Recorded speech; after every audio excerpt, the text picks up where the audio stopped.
Good day, dear students. I am Chimidronov Sergei Nikolaevich, the head of Human Anatomy Department in Samara State Medical University. Today we'll talk about a respiratory system. In details, we'll talk about functional anatomy. So, what does mean breathing? Breathing is a number of physiological processes that ensure the continuous supply of oxygen to tissues, its use in oxidative reactions, as well as removal of carboxylic dioxide, water, and other metabolites from the body during metabolism.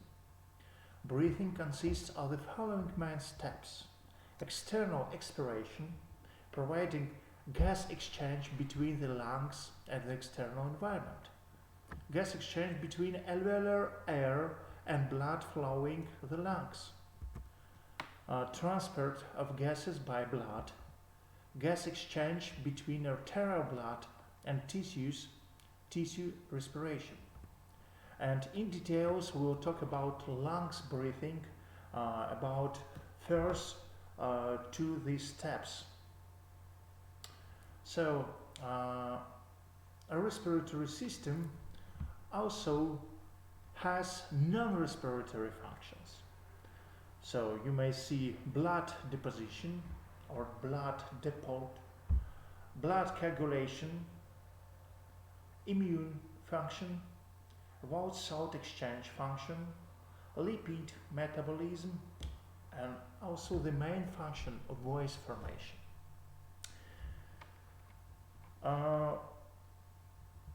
Let's talk about development of lungs and also respiratory system. So the organs of respirations are laid down at the end of the third week of embryonic life as protrusion of ventral wall of the foregut directly behind the germ of the thyroid gland. You may see this germ of lungs here, and also you may see on this picture the foregut and future pharynx and future esophagus. This hollow protrusion is soon subdivided in two caudal and in two parts corresponding to the future two lungs. You may see these two lungs here, future lungs. The cranial end forms the larynx, caudally to it the trachea. And so you may see future trachea and larynx. The germs of both lungs are asymmetric. The germ of the right lung is larger than that of the left. Spherical diverticuli appear later on each pulmonary germ, which correspond to the future pulmonary lobes. There are 3 diverticuli of the germ of the right lungs and 2 of the left lung. On the end of these diverticuli appear new ones, and on the ends of the latter still narrower diverticuli, so that the picture resembles the development of the acinar gland. And we will talk about acinus, the functional unit of each lung. The bronchial tree develops on the 6th month in this manner. Acini and alveoli form on the ends of its ramifications. The mesenchyme investing each negative tissue, smooth muscles, and the cartilaginous lamina of the bronchi. The epithelium of the mucous membrane and glands arises from entoderm. The pulmonary pleura is derived from the splanchnopleura, while the formation of the pleural sacs parallels the development of the lungs, heart, and pericardium. So you may see these germs here of lungs, also trachea, and initial part of this germ is future larynx. So let's talk about breath apparatus. And you may see that breathing apparatus is not only lungs, trachea, larynx. It includes includes a rib cage, respiratory muscles. You know about this because we studied this last term. Pleural bags. You may see these bags, pleural cavity here. Airways, all airways from nasal cavity to alveolus. And you may see two principal airways. This one is bronchial tree and next is alveolar tree. Also you may see blood vessels whose covered the alveolus for gas exchange, and also nerve elements. So what we can mean about airways? First is vestibule of nose and also nasal cavity. Let's in details talk about this. You may see this nasal cavity. Before coming in contact with the fine tissue of the lungs, the inspired air must be cleansed of dust, warmed and humidified. This is accomplished in the nasal cavity.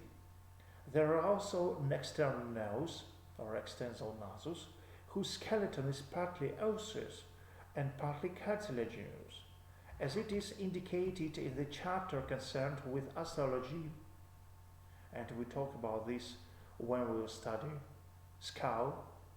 The cavity of the nose is indicated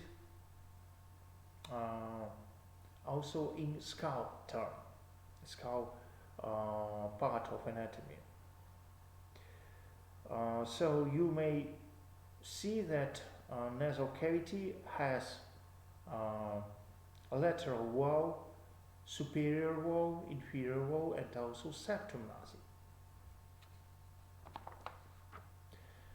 Nasal mucosa contains a series of adjustment for treatment of inspired air.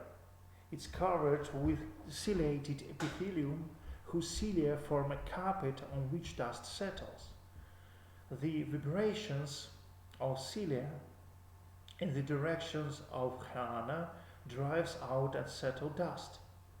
The mucous membrane contains mucous glands whose secretion wrap around the dust and make its expulsion easier to also humidity the air. The submucous tissue is a ridge of veins which form thick networks resembling cavernous bodies. On the inferior concha, you may see inferior concha here, and the lower border of the middle concha here. Under different conditions, these networks may swell and the cause of nose bleeding. These structures are concerned with warming the current of air passing through the nose. The described adjustments of the mucous membrane for the mechanical treatment of the air are situated on the level of the middle and inferior concha and nasal passage, metasis. This part of the nasal cavity is therefore called a respiratory region. And you know that superior part is called olfactory region because it contains the olfactory nerve cells. So, an additional adjustment for ventilation for the air are paranasal sinuses, and we will talk about this later. So next, air goes to nasopharynx, oropharynx, and you may see that oropharynx or oral part of pharynx is crossing of oral digestive system and nasal respiratory system. Next, the air goes to larynx. You may see the larynx from anterior view here. Next, it goes to trachea and bronchial tree. You may see trachea and bronchial tree. Right and left principal bronchus. And next, at the end, it goes to alveolus or alveolar tree. You may see alveolar tree here. This is part which called acinus. Acinus, this is unit of lung. What are the features of the respiratory tract? I told you that all the mucus layer without oropharynx and some parts of larynx, also for example voice ligaments, voice folds, are covered with ciliate epithelium. Ciliate epithelium. And I told you about this epithelium earlier. Also, you may see that skeleton of little bronchi consists from smooth muscle cells without cartilage, without bony skeleton, and also the contraction, pathologic contraction and inflammation of bronchiolas followed to bronchitis and dyspnoea. This is dysfunction of breathing. Also, you can see the diseases of lungs, bronchiectatic disease, and also you may see the pollution of alveolus with dirty dust. You may see this dust here. This is professional disease which called silicatosis. And you may see the initial part of respiratory system. You may see nose, external nose, you may see nasal cavity, also you can see conchas, and in details we talked about this when we studied skull or cranium. You may see also the vestibulum nasus. So, as I told you that additional adjustment for ventilation of the air are paranasal sinuses. You may see in number 4 maxillar sinuses, in number 1 you may see frontal sinuses. All of these called paranasal sinuses. So they are lined with the mucous membrane, a direct continuation of the nasal mucosa. There are structures described in details also in skull anatomy. And when we study these bones, maxillar bones and frontal bone, we talked about this.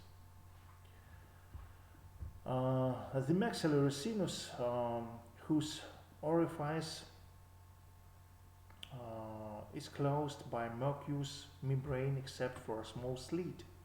The frontal sinus, sinus frontalis, is continuous with medial nasal meatus. Also, you know that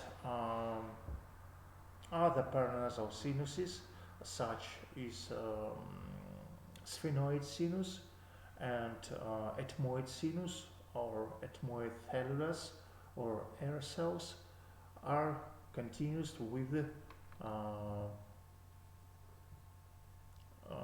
mucus of nasal cavity.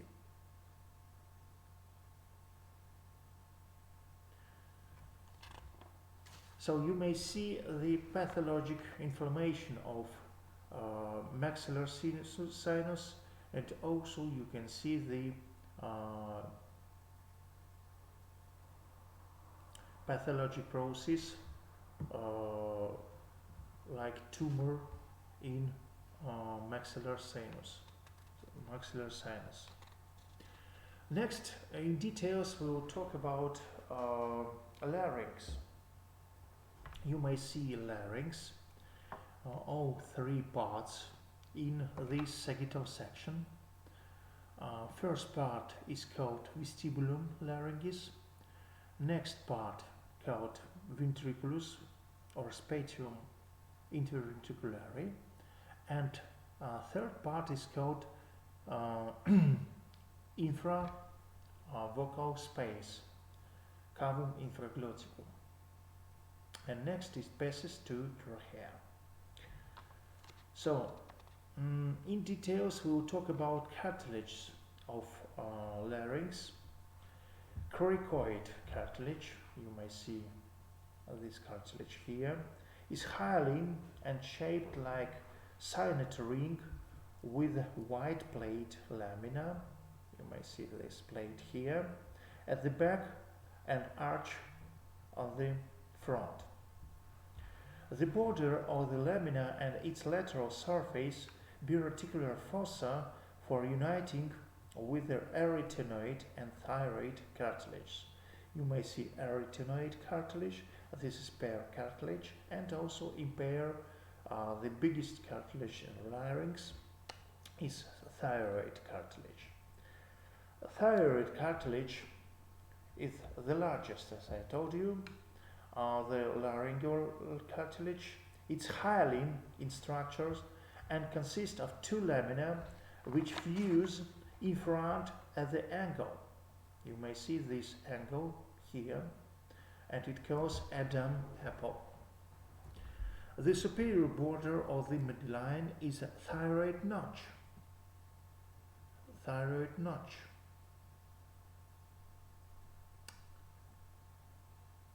Here, particularly you may see it here.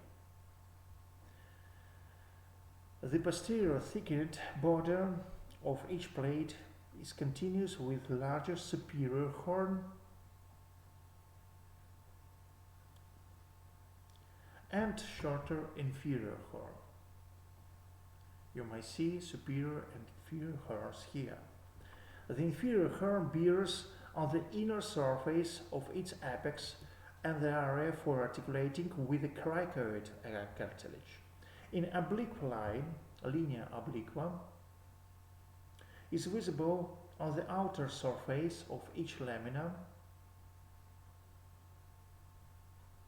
It descends from the posterior part of the superior border of the cartilage obliquely and medially for attachment of sternothyroid and thyroid muscles.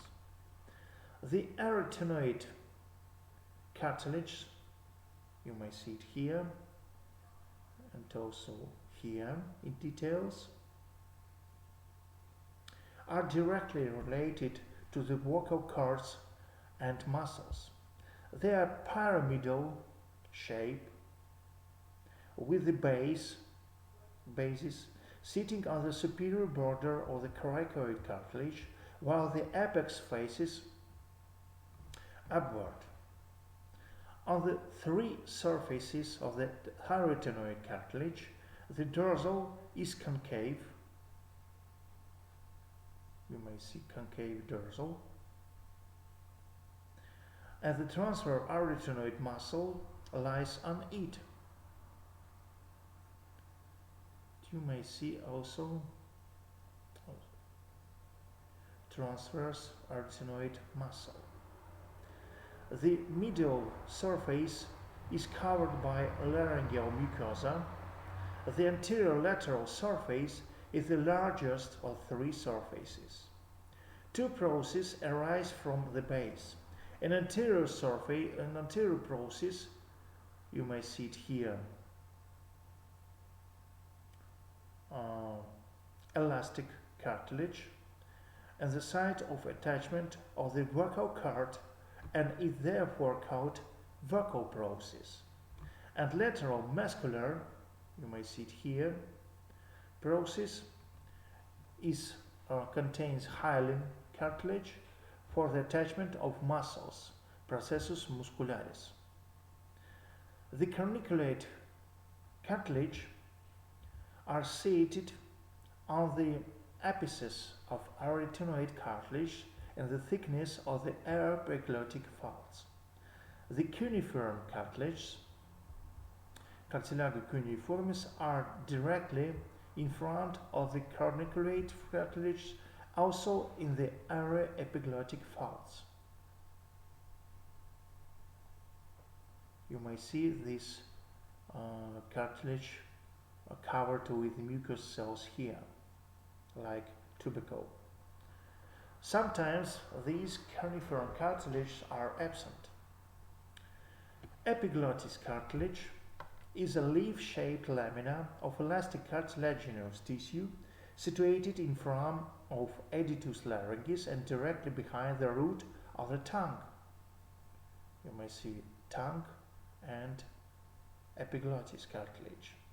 It narrows downward to form the stalk of the epiglottis or petiolus epiglottis.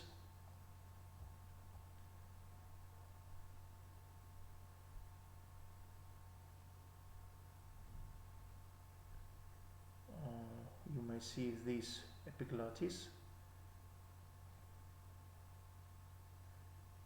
and you can see petiolus epiglottis. The opposite wide, the faces upward. The convex concave dorsal surface facing the larynx is entirely covered with mucous membrane. The inferior concave part protrudes into the laryngeal cavity is called epiglottic tubercle. Epiglottic tubercle. The anterior or ventral surface facing the tongue has no ligaments attached to it, only on its upper part. Next we'll talk about ligaments and joints of the pharynx. Larynx appears to be suspensed from the hyoid bone. You may see this hyoid bone on the thyroid membrane. Stretching between this bone and thyroid cartilage. The membrane consists of an unpaired median thyroid ligament and the paired lateral thyroid hyoid ligaments. You may see all these ligaments here in this membrane. They stretched between the ends of greater horns of hyoid bone and the superior horns of the thyroid cartilage, and the thickness of which a small cartilage tricea. You may see this tricea cartilage here. It's inconstant. The hyoid bone is also connected with the epiglottis by the higher epiglottic ligament.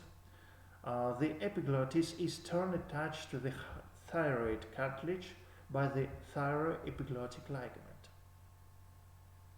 You may see this high epiglottic ligament here. Between the arch of the cricoid cartilage and the margin of the thyroid cartilage stretch on the midline a strong cricothyroid ligament.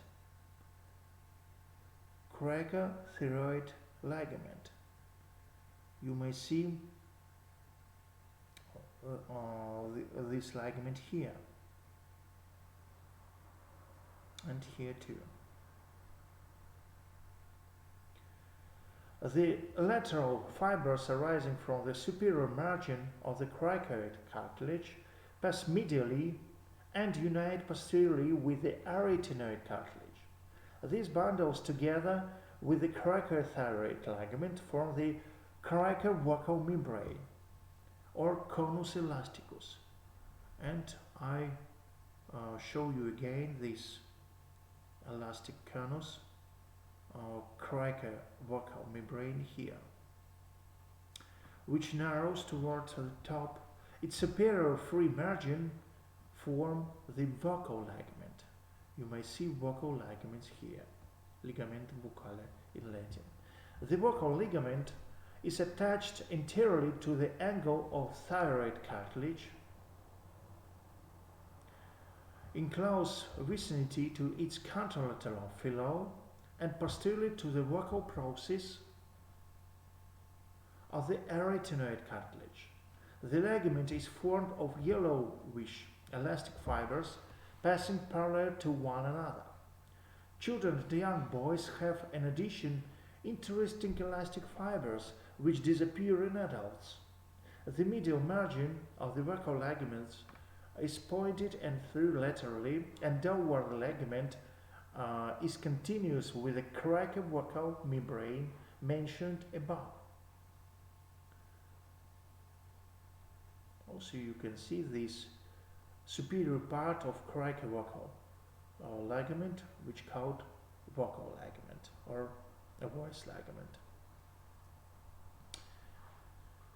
Above and parallel the vocal ligament are the paired vestibular ligaments. It's also called because it bounds inferiorly the vestibule of larynx. Besides ligaments, there are joints between the cartilage at the junction of the thyroid and arytenoid cartilage with the cricoid cartilage. The pair combined cricothyroid joint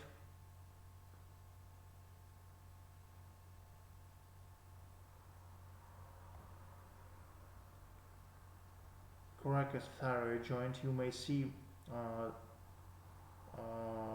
facet, articulation facet in cricoid cartilage. So cricothyroid joint forms between the inferior horns and these little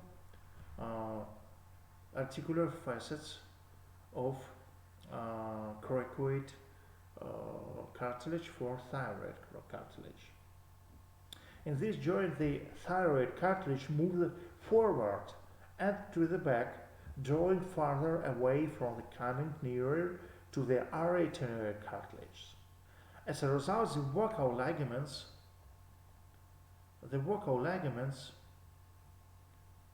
stretched between them is now tensed when the thyroid cartilage is tilted forward and now relaxed. The paired cricoarytenoid joints, articulations cricoarytenoide, is situated between two of these cartilage, cricoid and arytenoid cartilage.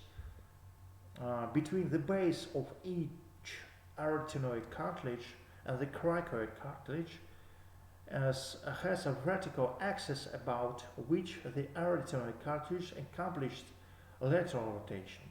Sliding movements with the arytenoid cartilage now coming together, now moving apart, can also occur in this joint.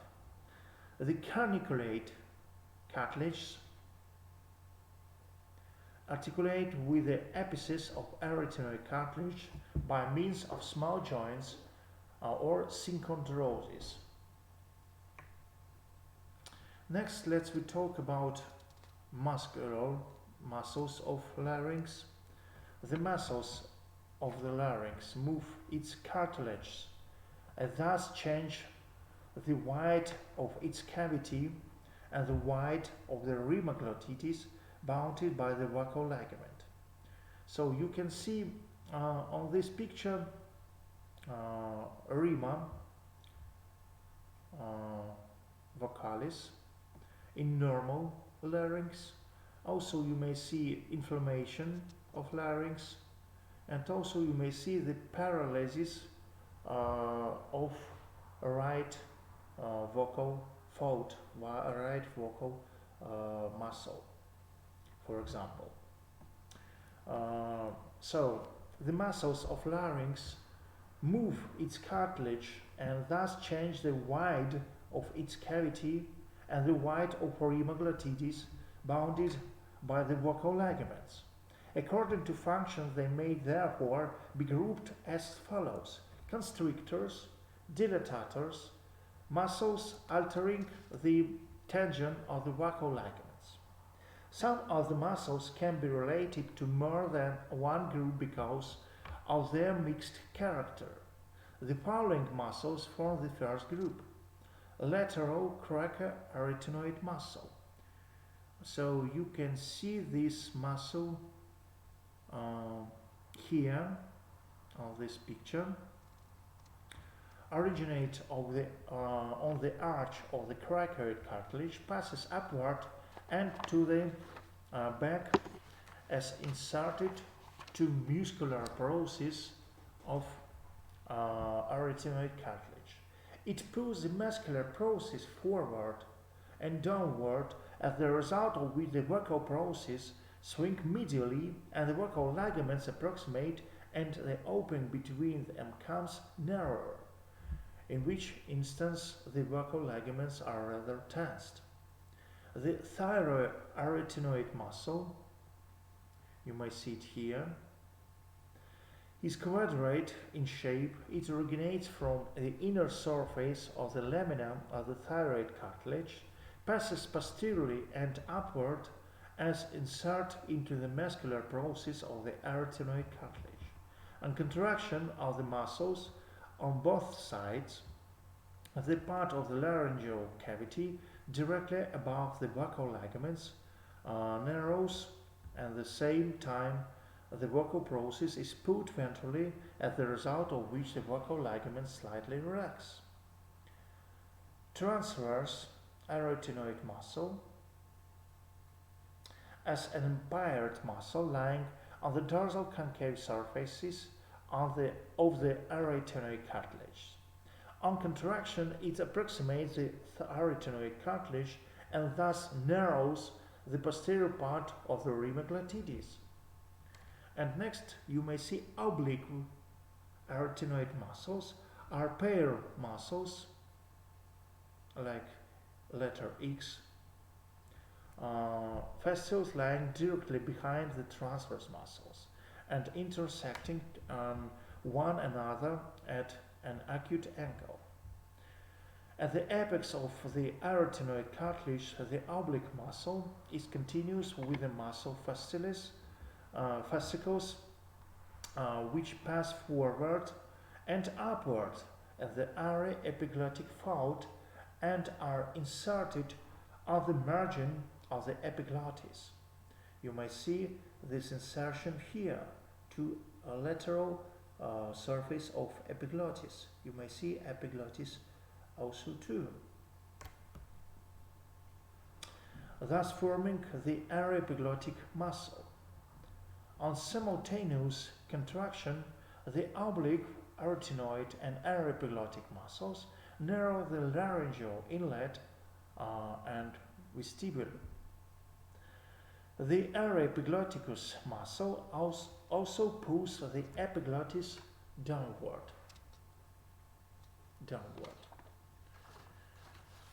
So next, let's talk about group of dilatators, and let's talk about some muscles of dilatators. You may see posterior cricoarytenoid muscle here. Is triangular in shape. It lies on the dorsal surface of the lamina of cricoid cartilage and is inserted on the muscular process. You may see this process of arytenoid cartilage. On contraction, it pulls the muscular process posteriorly and medially, so that the vocal process swings laterally and the rhinoglottides becomes wider. The thyroepiglottic muscle. Thyroepiglottic muscle, you may see it here, is situated laterally on the thyroepiglottic ligament. It originates from the inner surface of the lamina of the hyoid cartilage and is inserted on the margin of the epiglottis and is partly continuous with the aryepiglottic fold. It acts as a dilator of the laryngeal inlet and vestibule. The muscles related to the group which alters the tensity of the vocal ligaments are as follows. The cricothyroid muscle, musculus cricothyroideus.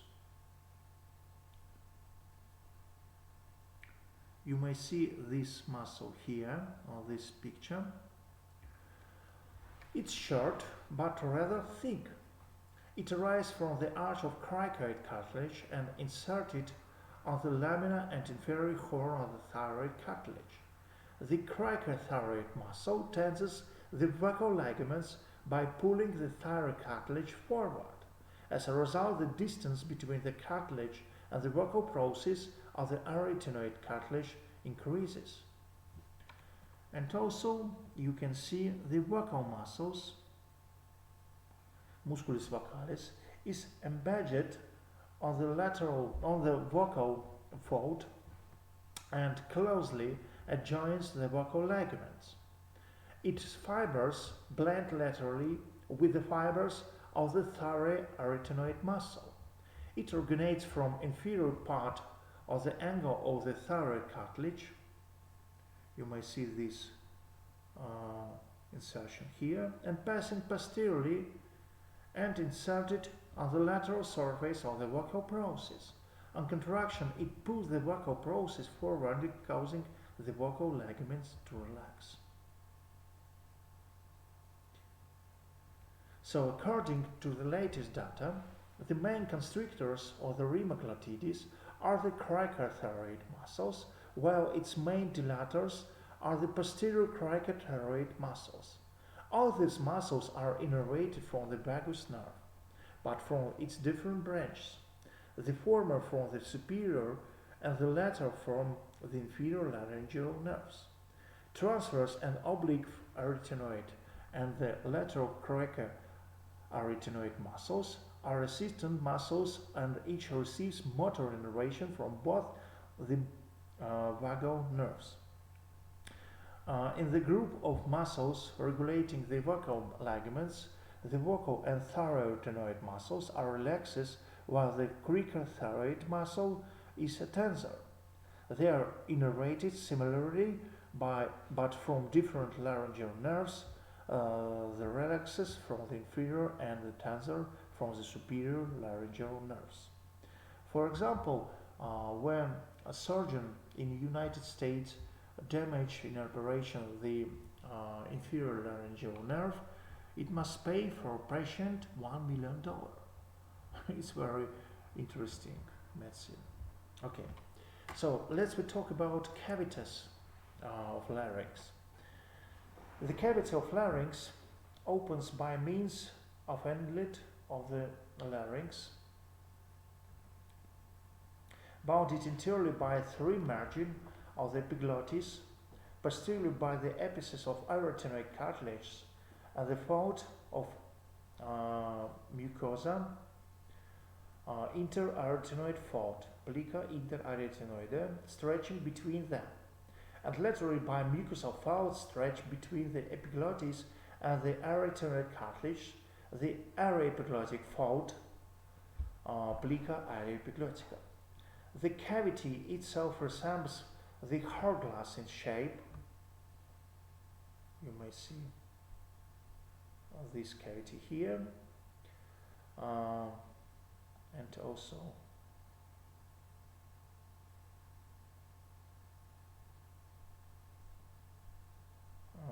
you may see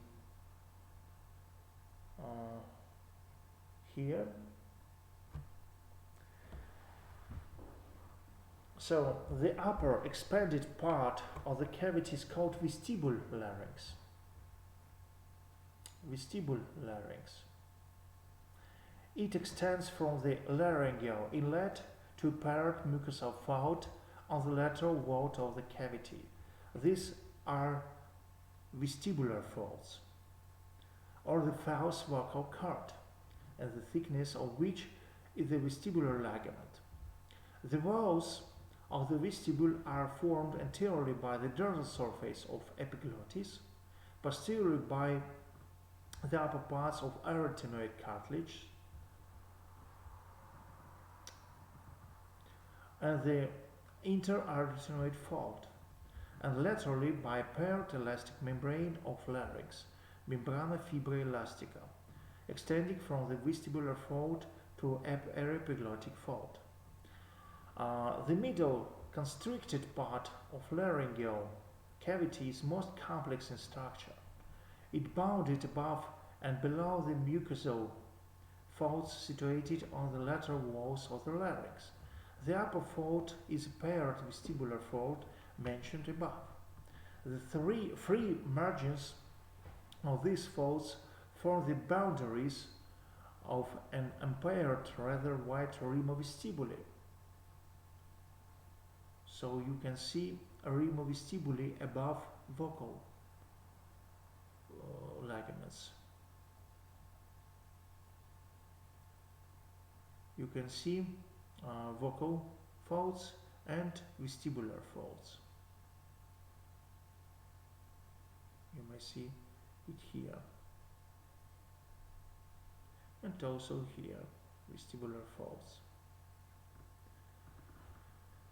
The lower vocal fold or true vocal cord protrudes into cavity more than upper folds does and contains the vocal ligaments and the vocal muscle.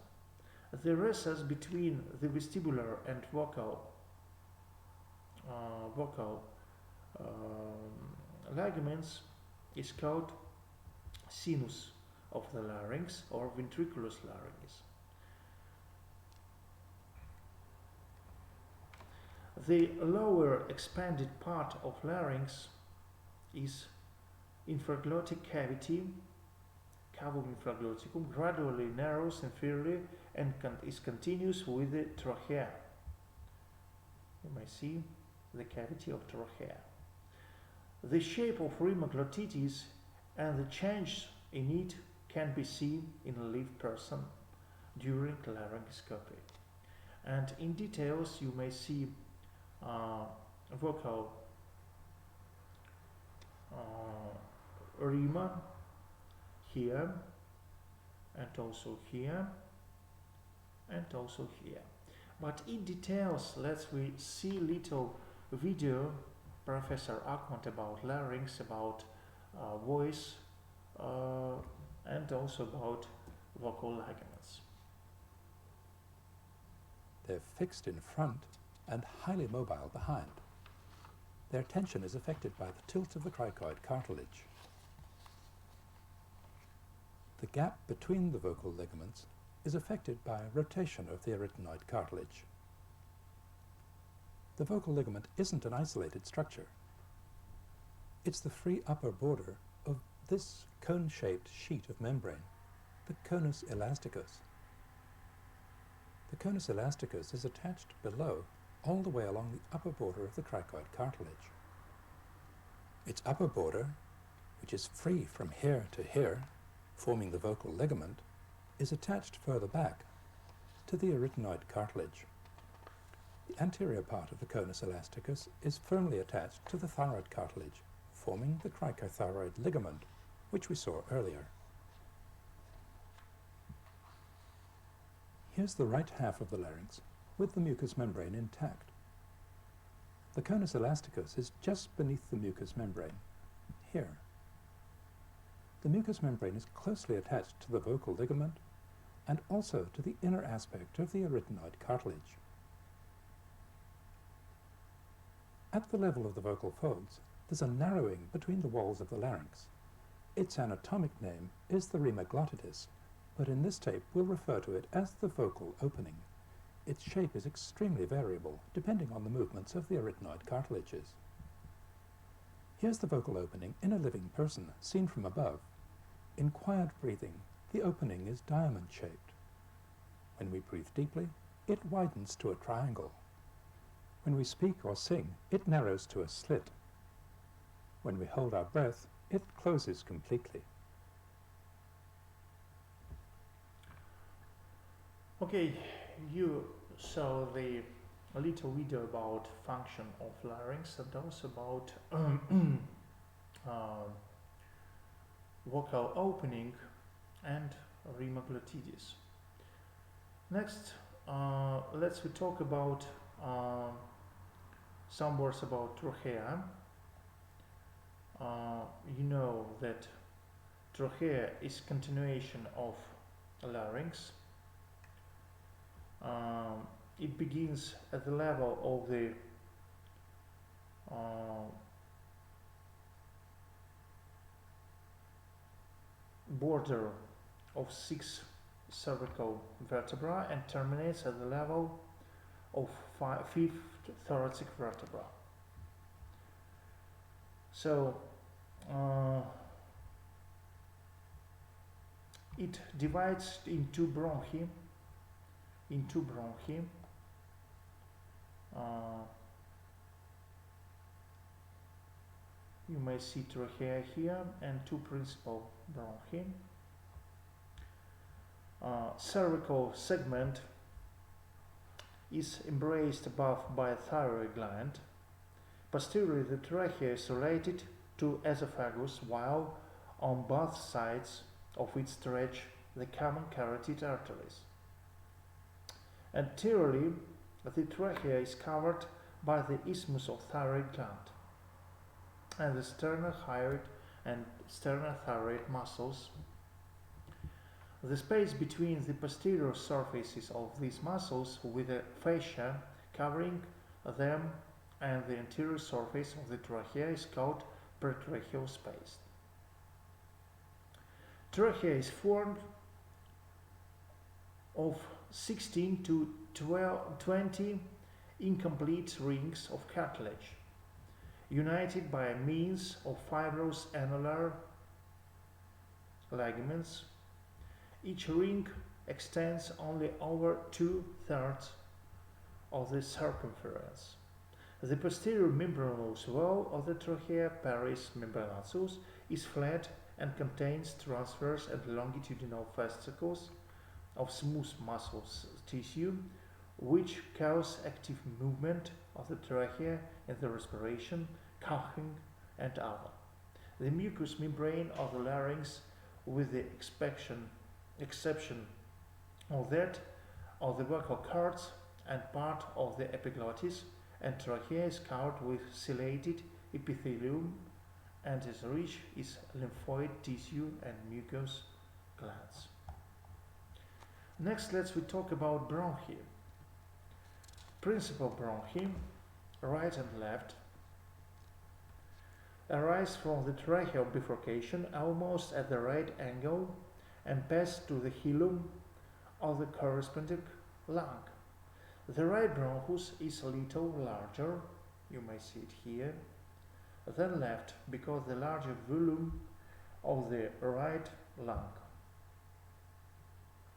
At the same time, the left bronchus is almost twice the length of the right and contains 9 to 12 cartilaginous rings, while the right bronchus is formed from 6 to 8 rings. The right bronchus takes a more vertical direction than the left and is continuation of trachea, and you may see this featuring here. The azygous vein passing to the vena cava superior crosses the right bronchus. So, bronchoscopic examination of the tracheal and bronchial mucous membrane with bronchoscope introduced through the larynx and trachea in a live person shows that mucous membrane to be grown. The cartilaginous rings are clearly visible. The angle formed at the separation of trachea into the bronchi is seen a projection carina between them. Next, let's talk about lungs.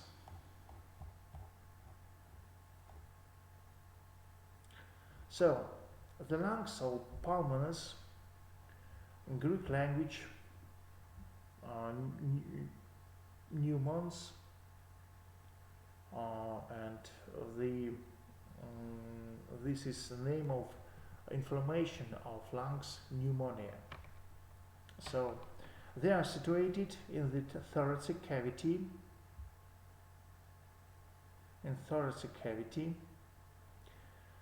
They are invested in pleural sacs, separated one from the other by the mediastinum, which extends from the vertebral column at the back of the anterior thoracic wall in front. The right lung is larger in volume than the left, but is a little shorter and wider, firstly because the right diaphragmatic dome is situated higher than the left. As a result, the width of the left lung is reduced. Each lung has an irregular conical shape with a base and rounded apex, protruding 3 or 4 centimeters above first rib and 2-3 centimeters above clavicle in front. Posteriorly, the apex rises to the level of the 7th cervical vertebra. A small groove, sulcus subclavius, is formed on the apex from pressure of the subclavian artery passing on the apex. 3 surfaces are distinguished in the lungs. The inferior diaphragmatic surface is concave and fits the convexity of the superior surface of the diaphragm, to which is adjustment.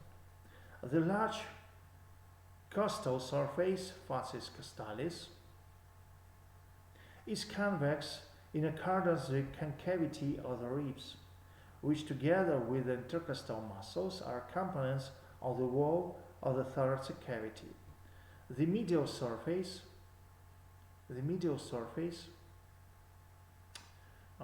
is concave in adaptation of its greater part to the outlines of the heart sac and is divided into anterior part adjacent to mediastinum, pars mediastinalis. The surfaces are separated by borders. The sharp border of the base is called inferior border. The other, also sharp one, separating the medial and costal surfaces, it's called the anterior border. On the medial surface above and behind a bursation formed by the pericardium, this hilum of lung, hilus pulmonis, through which the bronchi and pulmonary artery enter the lungs and the 2 pulmonary veins leave them. The whole complex forms the root of lungs of radix pulmonis. So you can see this bifurcation and this place of lung, which called hilum. Hilum. And you may see principal bronchus, veins and artery. All these structures belong to mediastinum. And about mediastinum, we will talk about this some later. So the bronchus is situated dorsally in the root, while the position of the pulmonary artery on the right side differs from that on the left. In the root of the right lung, the pulmonary artery is below the bronchus, whereas the root of the left lung crosses the bronchus and lies above it. The pulmonary veins on both sides lie on the root of the lung below the pulmonary artery and bronchus. There is no sharp border at the junction of the costal medial surface. The rounded part of each lung is lodged in a groove in the thoracic cavity on both sides of the spine. This is pulmonary sulcus of the thorax. So each lung is divided by interlobar structure sutures into lobes. The oblique fissure is present in both lungs. You may see this fissure here.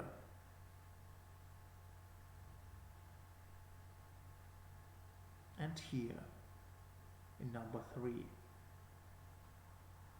And here on the right and left lung.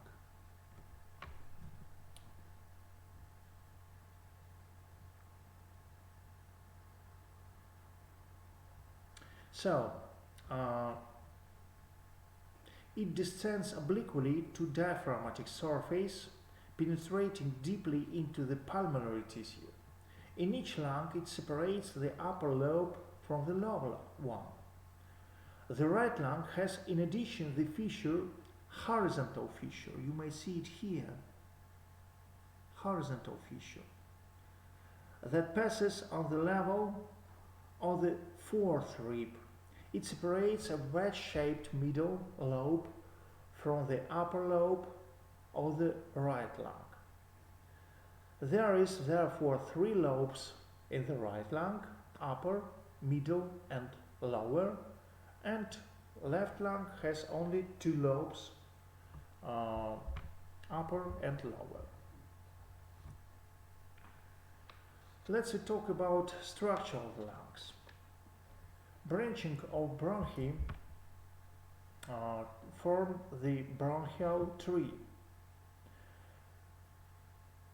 Correspondingly to the separation of the lungs into lobes, each the principal bronchi, on reaching the pulmonary hilum, begins separating into lower bronchi.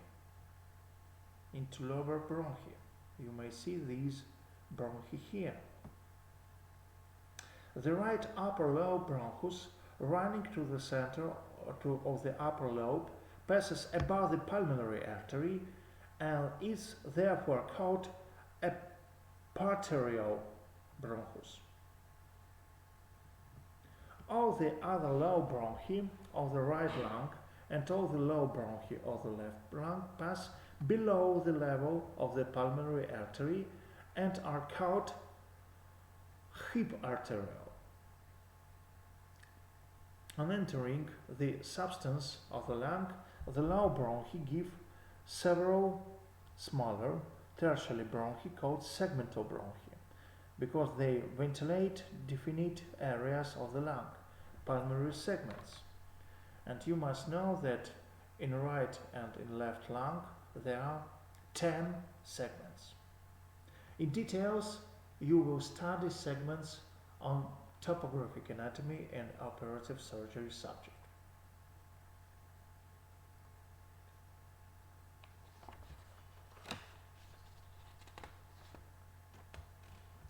So next let's talk about macroscopic structure of lung. The pulmonary segments consist of pulmonary lobulus, which are small pyramidal areas of pulmonary parenchyma separated from one another by connective tissue. They are 1/2 to 1 centimeter in diameter. Interlobular connective tissue contains veins and a network of lymphatic capillaries and aids the mobility of lobulus in respiratory excursions of the lung. Inspired carbon dust is very often deposited in this tissue, as a result of which the boundaries of lobulus become clearly visible.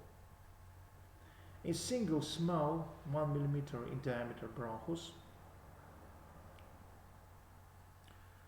of the 8th order on the average, still containing cartilage in its walls, it's called lobular bronchus, enters the apex of each lobule. The number of lobular bronchi in both lungs comes up to 1,000. Each lobular bronchus branches out in the lobule in the 12 to 18 finer and it size 0.5 mm in diameter. This is terminal bronchiole. Terminal bronchiole, and you may see this terminal bronchiola here. So all the bronchi from principal bronchi to terminal bronchiola constitute a single bronchial tree and serve as passage for conduction the stream of air in inspiration and expiration. A respiratory exchange of gases between the air and the blood does not take place in them. The terminal bronchioles branch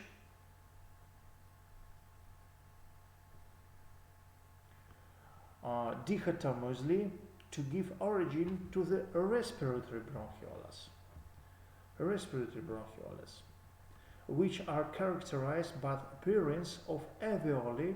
You may see that alveoli are situated in the wall of a respiratory bronchiola.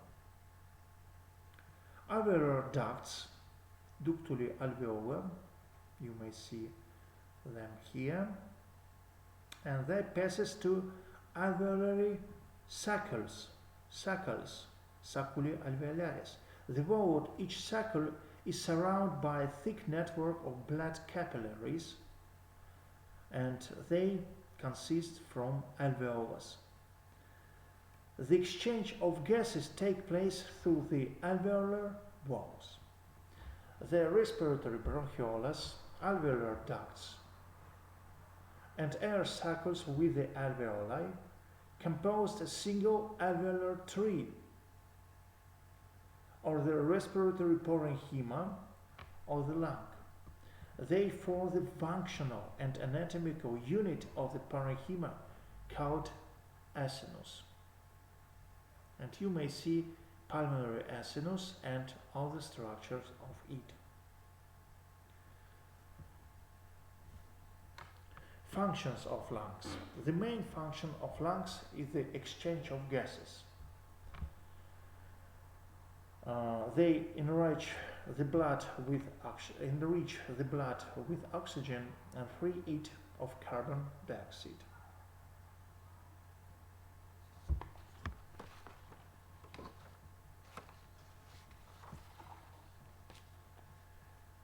Also, we talked about metabolism, acid-alkaline metabolism, water metabolism, water and salt metabolism, because we breathe out also the water.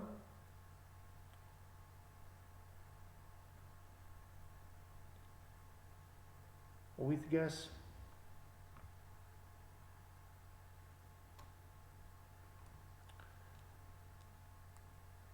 And next, let's talk about mediastinum. You may see that mediastinum, this is complex of organs between pleural bags. So, pleura is serous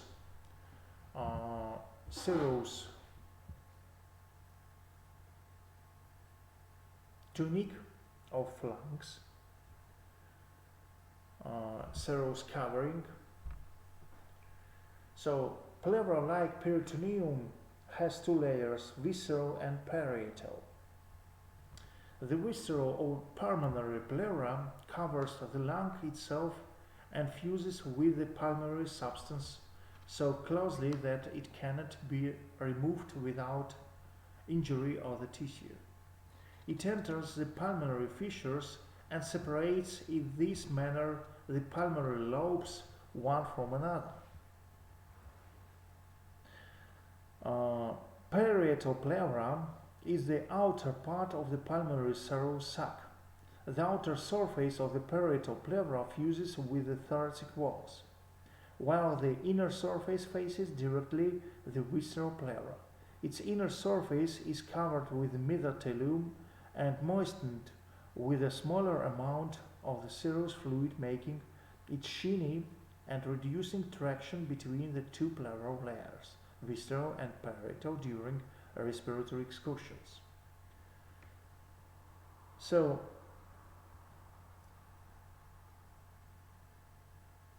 The potential space between the adjoining parietal and visceral pleura is called pleural cavity. In healthy subjects, the pleural cavity is not visible macroscopically in X-ray examination.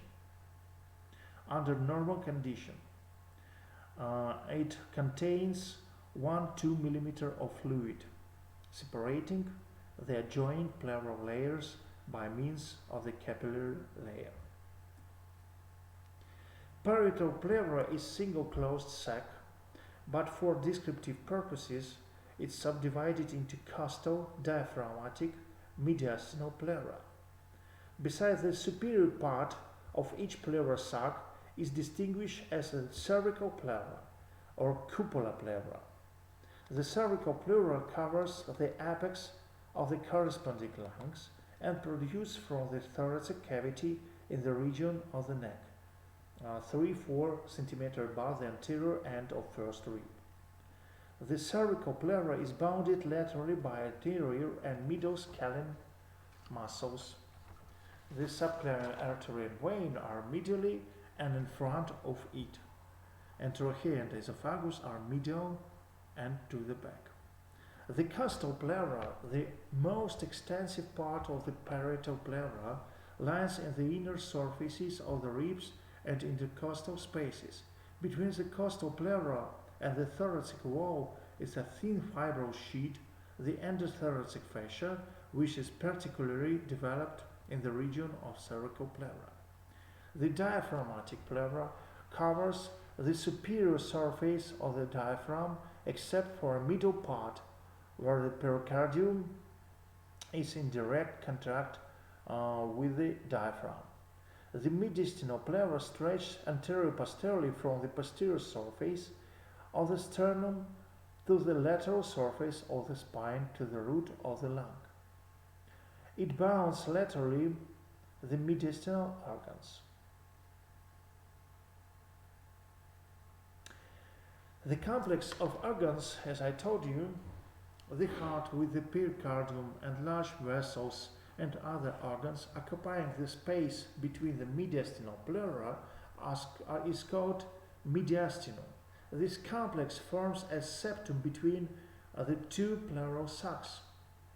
The organs of the mediastinum are surrounded by mediastinal fat containing complex neurovascular structures. The anterior and posterior parts are distinguished in mediastinum, the boundary between which is the frontal plane drawn through the posterior part of both pulmonary roots. The anterior mediastinum contains in its inferior part the heart with the pericardium and in superior part following organs: the thymus or the fatty tissue replacing it, the vena cava superior and its roots, ascending aorta, aortic arch with its branches, pulmonary veins, trachea bronchi, phrenic nerves, bronchial artery and veins, and lymphatic nodes. The posterior, you may see also the vein cava superior and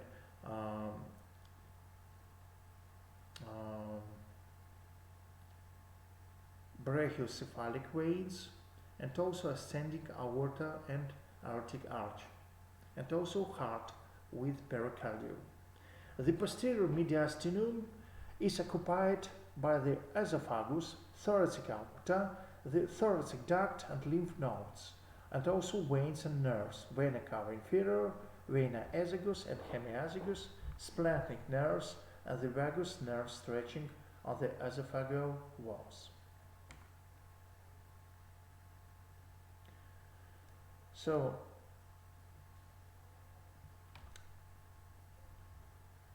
the lung enters two pleural recesses which called sinuses. So there are three main sinuses: costodiaphragmatic recess or phreniocostal recessus, costomediastinalis sinus,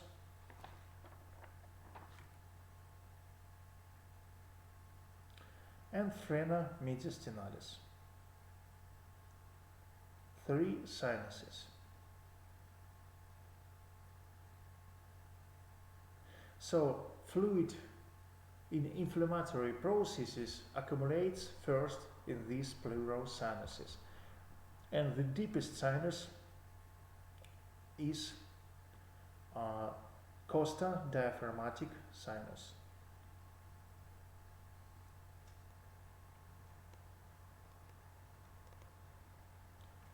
The pleural cavity is the space between the visceral and parietal pleura, and pleural sinuses are reserved spaces of the pleural cavity between two layers of pleural parietal pleura. So you can see the organs of anterior mediastinum. You may see trachea, principal bronchi, and also you may see the organs of posterior mediastinum here, thoracic aorta and esophagus. So you can see pleural sinuses, costa diaphragmatic sinus, costa mediastinalis sinus, and frena mediastinalis sinus. So you can see also some age features.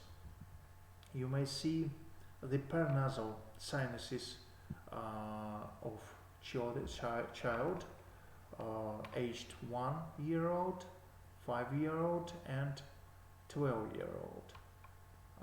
So you can see that little child has very little sinus, maxillosinus, and the frontal sinuses, paranasal sinuses, also sphenoid paranasal sinus, and ethmoid aerosols are absent, and they become to form to develop only after 2 years old.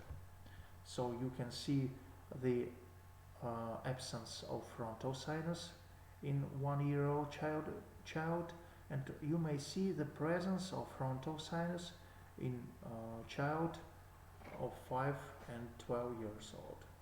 And also you can see that the child of 12 years old has the ethmoid cells.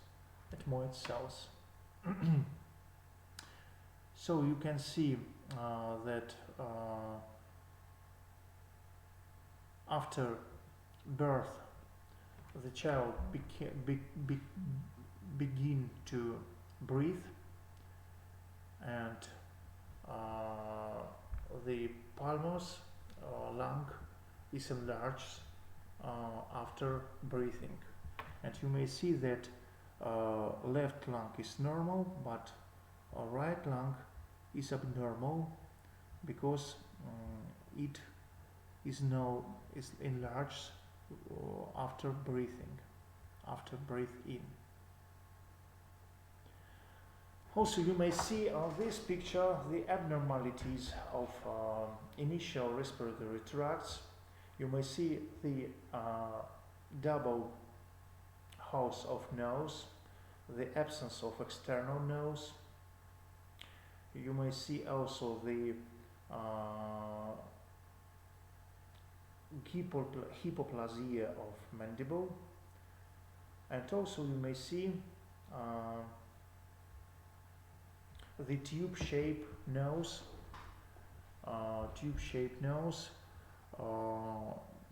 superior and inferior tube-shaped nose with impaired orbit and impaired eye. Cyclopia. It's called cyclopia. On this picture you may see the abnormalities in trachea and bronchi, and also the middle part of digestive system. You may see the atresia of esophagus. This is the absence of lumen of esophagus, and on this picture you may see the you may see the pathing between trachea and distal part of esophagus without lumen of proximal part of esophagus. It causes anastomosis or stoma. So on this picture you may see the stoma between esophagus and trachea, and on this picture you may see esophagus atresia with anastomosis between proximal part of esophagus with trachea and distal part of esophagus with distal part of trachea. On this picture you may see bronchiectasis, violation of development of the distal parts of bronchial tree with formations of extensions. And on this picture you may see these abnormalities via X-ray examination. Okay, the lesson and lecture is complete, is finished. Thank you for your attention. Goodbye. See you again.